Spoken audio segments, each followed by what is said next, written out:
Hi friends, I'm excited to be here with you today to share a new layout for the Vicki Boutin design team. I took a little break for August and I appreciate all of you who reached out to me and told me that you missed me and were worried about me. I am fine. I just needed a little break with the beginning of the school year. So I am back at it and we'll have a bunch of new videos here coming up. And this is my first one in a while. So I am actually making this layout for a challenge that I have up in the Vicki Boutin Creative Community today. And the challenge is going to be to match your layout colors to your photo colors. So a photo color match is what I'm calling it. So I started with Distress Oxides. This is Picked Raspberry and Broken China. And I took my ink pads and smushed them on the page, and you saw me with a ruler at first. The ink pads are about 2 inches. They were either a little bit less or a little bit more. I don't know. It didn't really matter. But I went and marked where the corners should be, just so I kind of made sure I got my ink pad or my ink splotches in the middle of the layout. So I just kind of marked 2 inches from each corner, like from the top and the side on each corner. So with one little pencil dot. And then I smushed my ink pads down, and then because I did not use gesso, I just am using the Foundations Mixed Media white cardstock. They did not spread as much as I wanted them to with the water. So I took the Distress Oxide re-inkers and did 1 drop of the same one drop of 2 different colors. So I actually used salvaged patina on top of the broken china, and then I used picked raspberry on top of picked raspberry. So I did 1 drop in each square and then added some water and kind of let it move around and mix and blend, and then also used some of that excess color and wetness to add some splatters of each of those colors around. So you can kind of see definitely the purpose of the measuring and the dots on the corners was not to make sure that I had straight edges. You can see here I did not want super clean straight edges, and I didn't even really want it to be like super perfectly straight. I just kind of wanted it to, I didn't want it to be like totally askew. So I wanted definitely a messy look like I normally do. So I got those colors down, and then I did let them sit for a little while, but then I got impatient. So I just used a paper towel to dry up the extra color, and this is what I got. So it worked out. And now what I'm doing is I am going and adding just some holes, because I am going to use my black thread, and by the power of, magic of video there, my black thread is done. I just made some grid lines, and you can see that the grid, I did not end it perfectly in the same spot every time. Some of them are longer stitches and some of them are a little bit shorter. I just kind of wanted it to look a little, random. It's not really random, but I wanted them to look a little bit random. And then I took some of my favorite layering stamps.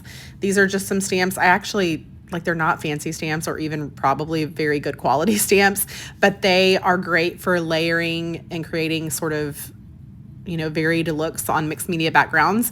So one of them is circles that are open circles and solid circles kind of mixed together. And then one of them was little teeny tiny squares.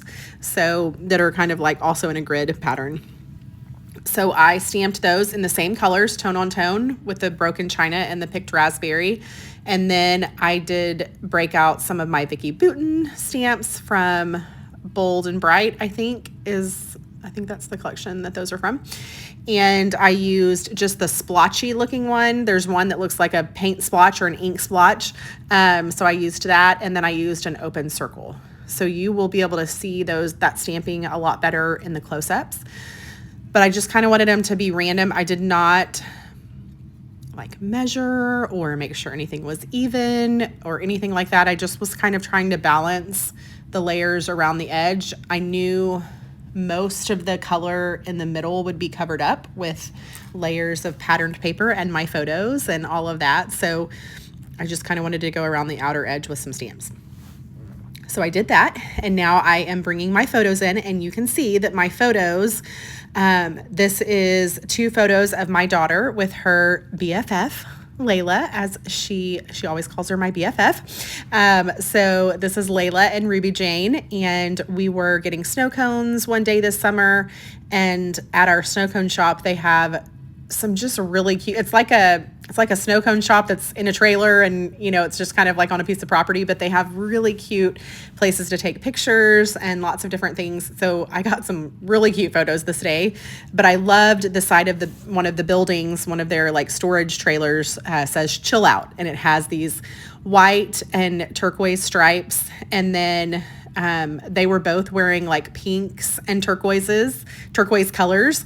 So that is what I based the colors of the layout on. And I really wanted to stick to the colors that were in the photos. So the word chill out is painted on the side of that building. And both of the photos, when I was taking them, I was like, okay, I really want those words in there. I thought that would serve as a great title on my scrapbook page instead of having to put a title. So that was in the black and white, and then the turquoise stripes, and then they're wearing the turquoise and pink. So it all was perfect. It's almost like I planned it. I did not, but I did not plan their outfits. That was random. Such a happy accident. And I based all of this on that. So I am using everything that I'm using other than the mixed media on the background is from Flower Emporium. So I went through and pulled out all of the pinks and blues that I could find in the collection. Some of them are from the 12 by 12 papers. And then like this paper that I'm tearing right now, and that little pink polka dot one that you see kind of over there to the right, those are both from the 6 by 8 paper pad. So those patterns are found, I think there's a larger version of those patterns in the 12 by 12 paper pad. Can't remember for sure, but those are from the 6 by 8. And I liked the scale of those patterns better. So that's what I used. So you can kind of see, and then the black and white patterned paper that's going to act sort of as the mat for my photos. That actually, the words actually sort of have like a subtle rainbow, but it was not vivid enough to distract from the color scheme that I have going on. And then I pulled out that black chipboard frame from one of the chipboard sets in the Flower Emporium collection. And then also that little light blue frame. And then this gray frame is a cardstock frame, and it is from one of the ephemera sets. So you can kind of see I've got my papers. I tore them, mostly only tore them, and then distressed the edges, and they're all very sizes, and I was not into measuring or cutting or doing anything this day. So I was just tearing all those papers and going to town with that. So I tore them and layered them, and I did try to kind of pay attention to, like, I have a pink and a blue on the left and a pink and a blue on the right, and then there is a pink card that I used from one of the ephemera sets. It was almost like a library card, and I just cut it in half and then used the top at the top and the bottom at the bottom, and then glued down those frames. The photos are on craft foam. Sorry, having trouble with my words. The photos are popped up on craft foam, but everything else is really kind of just glued to itself. So I didn't have any other layers of craft foam mixed in with the patterned papers. And then the chipboard frames are back there glued down. And then I went through my flowers that I have left. So I have used so many flowers in the Flower Emporium collection, but thank goodness there are just so many still to be found. So I keep finding them on patterned papers to fussy cut out. And, I really actually love, these are some of my favorite flowers right here that I'm painting right now, because they sort of have some subtle coloring. They're almost like a cream color, but they have like some subtle coloring on them, but it's not enough that when you paint it, it still matches. So I painted those pink with Cosmic Watercolors, and then the leaves, most of the leaves were already green. Some of them are black and white, and I painted the black and white ones with that turquoise, but the other ones were already green, but that did not stop me from painting turquoise on top of them. So I added some turquoise on top, and because of the nature of the cosmic watercolors, I was able to kind of not necessarily cover up the green, but it just sort of didn't distract from my color scheme. So if I had just put green leaves on this layout with everything else being pink and turquoise, that would have stood out like a sore thumb. So I just added some of that blue turquoise and made it match with everything. And then once the cosmic watercolors dried, oftentimes, as it often does, some of the black lines and the printing that was on the flowers sort of became a little too subtle for me. You could still see them, but because of the shine and the shimmer of the cosmic watercolors, they were a little bit hidden. So I went with my black pen and just kind of traced over where those lines were so that you could still see the detailing on the flowers and on the leaves. And then I trimmed off any white borders, like the black and white leaves that are in the floral set. They do have a little white border, so I trimmed that off. I had painted it blue, thinking maybe I'll keep it since it's blue now, but no, I still trimmed off the border. And then I, rolled up the flower petals, made sure that those were nice, and adding some texture there. And I did do some tangled thread in turquoise that matches the photos and the broken china color that I'm using. And then the flowers are kind of tucked in. I wanted them to be there because there were actually lots of flowers. When we took the pictures on this day, there were lots of flowers around, not in the photos, but they were there.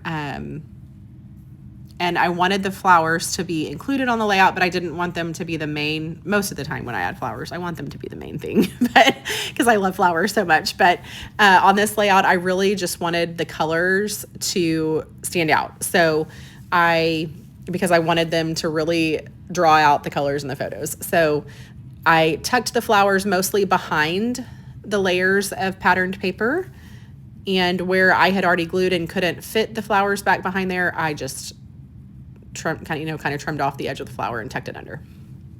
And then this detailing that I'm doing right now, I was shocked by how much this little tiny thing that I did added to the layout. So the circle stamps that I had added, some of them, like I said, were open circles and some were solid circles.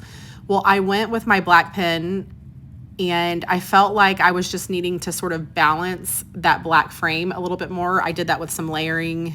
You kind of saw me tuck in almost like a black chalkboard kind of label. I put it on the right of the photos and then down below on the left. But then I just felt like I needed a little bit more black to kind of balance the more bold black places on the layout.